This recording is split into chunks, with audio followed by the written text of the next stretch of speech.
Israeli বর্বর গণহত্যার প্রতিবাদে সব ভেদাভেদ ভুলে এক মঞ্চে উঠেছিলেন দেশের সব রাজনৈতিক দলের নেতারা। গণঅভ্যুত্থানে শেখ হাসিনার পতনের পর সরকারি অনুষ্ঠান ছাড়া রাজপথে এক মঞ্চে দেখা যায়নি দেশের রাজনৈতিক দলগুলোকে, বরং বিভিন্ন ইস্যুতে তাদের মধ্যে বেড়েছে দূরত্ব। এবার ফিলিস্তিন প্রশ্নে এক মঞ্চে আসলেন রাজনৈতিক দলগুলোর নেতারা।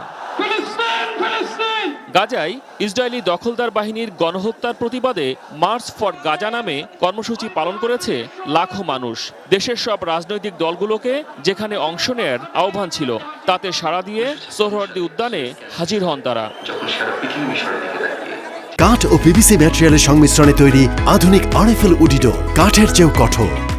মার্চ ফর গাজা নামে কর্মসূচির মঞ্চে রাজনৈতিক দলের নেতাদের মধ্যে ছিলেন বিএনপির স্থায়ী কমিটির সদস্য সালাউদ্দিন আহমেদ, জামাতে ইসলামীর সেক্রেটারি জেনারেল মিয়া গোলাম পরোয়ার, জাতীয় নাগরিক পার্টি এনসিপির দক্ষিণাঞ্চলের মুখ্য সংগঠক হাসনাত আবদুল্লাহ, খেলাফত মজলিসের আমির মামুনুল হক, ইসলামী আন্দোলনের নায়েবে আমির মুফতি ফয়জুল করিম।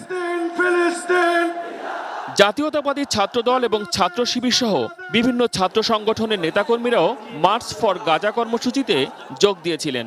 সবাই জানান দিলেন, যতই মতপার্থক্য থাকুক, মানবতার পক্ষে তারা সবাই এক, সবারই দাবি স্বাধীন ফিলিস্তিন। মহসিন কবির, এটিএন নিউজ, ঢাকা।